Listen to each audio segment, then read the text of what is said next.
डरना नहीं है, घबराना नहीं है, तूफानों से आंख मिलाओ, सैलाबों पर वार करो, मल्लाहों का चक्कर छोड़ो, तैर के दरिया पार करो।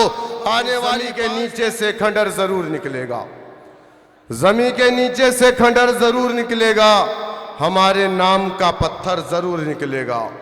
जमीने, अरे बात तो पूरी होने दो यार। हमारे नाम का पत्थर जरूर निकलेगा। जमीने हिंद की तह को कुरेद कर देखो, मेरे बुजुर्गों का भी सर जरूर निकलेगा। मेरे दोस्तों, मेरे बुजुर्गों, मैं आज दिन में मुस्तफाबाद के मोहल्लों में घूम रहा था तो यहां पर मैंने देखा ना यहां पर सड़क है, ना यहां पर नाली के ऊपर कवर ढक्कन है, ना नालियों से कचरे निकाले जाते हैं, ना सड़कों पर रखे हुए कचरे को फेंका जाता है। मुझे मेरे साथियों ने बताया कि यहां पर स्कूल नहीं है, मेरे साथियों ने बताया यहां पर मोहल्ला क्लिनिक नहीं है, मेरे साथियों ने बताया यहां पर कोई कम्युनिटी हॉल नहीं है। यहां पर लोगों ने मुझे बताया कि नौजवानों के अंदर नशा करने की आदत हो गई है। मेरे दोस्तों, मेरे बुजुर्गों, किसी ने कहा कि किसी कौम को मारना है तो उसके हाथ से सिर्फ कलम छीन लो, वो कौम मर जाएगी। और एक प्री प्लान मुनज़्ज़म मंसूबाबंद साजिश के तहत हम मुसलमानों के साथ यही हुआ। हिंदुस्तान की तारीख गवाह है इस बात की कि 75 सालों में हमने अपना डंडा झंडा अपना नेता नहीं बनाया।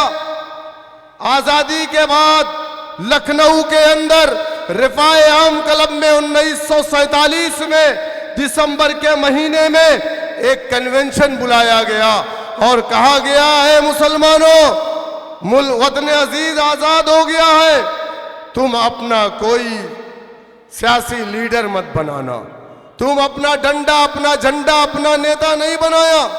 इस देश के अंदर दो सियासी पार्टियां हैं, एक कांग्रेस एक मुस्लिम लीग।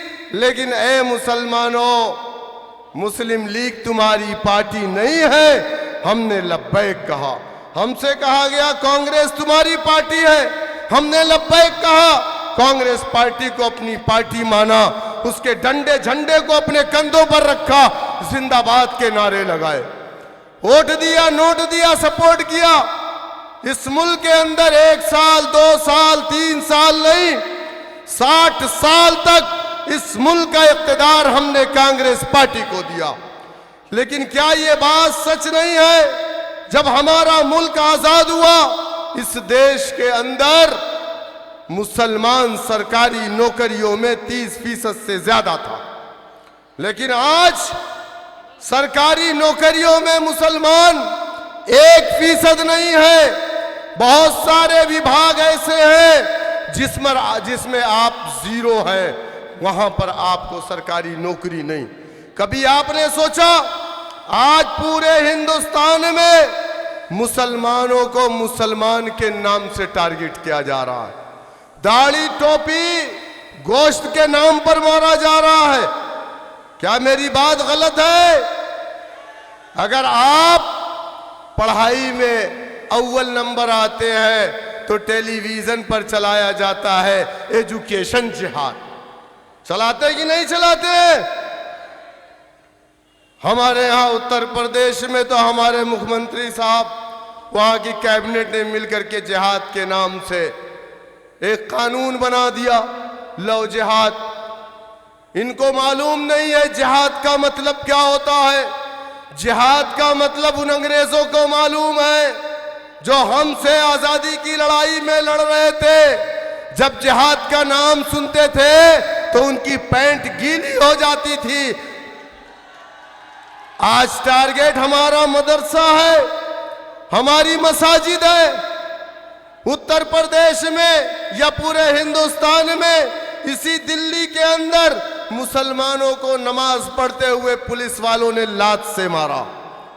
मारा कि नहीं मारा? और उत्तर प्रदेश के अंदर कांवड़िए 2 महीने तक सड़कों पर घूम रहे थे। नेशनल हाईवे को 2 महीने के लिए बंद किया गया। हेलीकॉप्टर से उनके ऊपर फूल बरसाए गए। अधिकारी उनके पैर में मरहम लगाते थे, उनके पैर को दबाते थे। और कौन कांवड़िए? जो शराब के नशे में, चरस के नशे में, गांजे के नशे में लोगों की गाड़ियों को तोड़ रहे थे। उनसे उन्हें मोहब्बत है। और जिसने इस देश को बनाया है, जिसने इस देश की आजादी के लिए अपने मसाजिद से, अपने मदारिस से जिहाद का फतवा दिया है, इन बीजेपी वालों को उससे नफरत है। मेरे दोस्तों, मेरे बुजुर्गों, कभी आपने सोचा ऐसा क्यों है? कभी सोचा गोश्त के नाम पर हमें क्यों मारा जाता है? हमारी मसाजिद से लाउडर क्यों उतारे जाते हैं? क्या ये बात गलत है कि 24 घंटे कीर्तन होते हैं? एक नहीं, 4-4, 5-5 लाउडर लगाए जाते हैं, लेकिन हमने कभी एतराज नहीं किया। जबकि सुप्रीम कोर्ट की गाइडलाइन है सुबह 6 बजे से रात 10 बजे तक, उसके बाद किसी तरीके का कोई लाउडर नहीं बजाया जा सकता। बावजूद उसके 24 घंटे हमें कोई एतराज नहीं है, वो भी हमारे भाई हैं, लेकिन हमें एतराज नहीं है तो फिर तुम्हें क्यों एतराज है? इस देश में 2 तरीके के कानून हैं। एक कानून हमारे लिए इस्तेमाल किए जाते हैं, जिस कानून में हमें सड़कों पर चलने की इजाजत नहीं, हमें सड़कों पर अगर नमाज पढ़ लिया तो हमें जेल की सलाखें मिलती है। और वहीं दूसरी तरफ 2 महीने हाईवे को बंद करके कांवड़ियों को चलाया जाता है। ये 2 तरीके के कानून क्यों है? इसलिए है क्योंकि इस देश में आपने अपना कोई पॉलिटिकल जिस समाज के पास अपना डंडा, अपना झंडा, अपना नेता, अपनी पार्टी नहीं होती है, उस समाज को जमहूरियत में, जमहूरी मुल्क में इंसाफ नहीं मिलता। उत्तर प्रदेश में 4% राजभर है, 6 MLA है, उसकी पार्टी है, उसका डंडा, उसका झंडा, उसका नेता।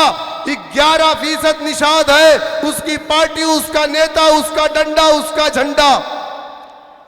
आपका डंडा, आपका झंडा, आपका नेता कहां है? आप बताओ मुझे। अरे मान्यवर काशीराम पंजाब की सरजमीन से क्यों आए थे? वो इसलिए आए थे कि उनके समाज के साथ नाइंसाफियां हो रही थी, अन्याय, अत्याचार, जुल्म, ज्यादती हो रही थी। जबकि उनके समाज के 131 MP हिंदुस्तान की पार्लियामेंट में थे, लेकिन जब उन पर अत्याचार, जुल्म, ज्यादती, नाइंसाफी हो रही थी तो वो खामोश थे। तब काशीराम उत्तर प्रदेश आए और एक एक गली में जाकर के क्या कहा? ऐ मेरे समाज के लोगों, अगर तुम ये समझ रहे हो कि हिंदुस्तान की पार्लियामेंट में बैठा SC ST का 131 MP तुम्हारा MP है, वो तुम्हारा MP नहीं है, वो कांग्रेस पार्टी का MP है। अगर तुम चाहते हो कि तुम्हारे साथ इंसाफ हो, तुम्हारे बच्चों को सरकारी नौकरी मिले, तुम्हारी माँ बहनों की इज्जतें ना लूटी जाए, तुम्हारे इलाकों में अच्छे स्कूल खुले, तुम्हारे इलाकों में अच्छी सड़कें बने, तो उसके लिए तुम्हें अपना डंडा, अपना झंडा, अपना नेता बनाना पड़ेगा। काशीराम पर लोगों ने इल्जाम लगाया कि ये काशी आया है, ये बीजेपी जब जनसंघ थी, कहा जनसंघ से पैसा पाया है, कांग्रेस को हराने आया। जिस तरीके से आज हमारे कायद पर इल्जाम लगाते हैं, कहते हैं बीजेपी की बी टीम है। हम बीजेपी की बी टीम नहीं है।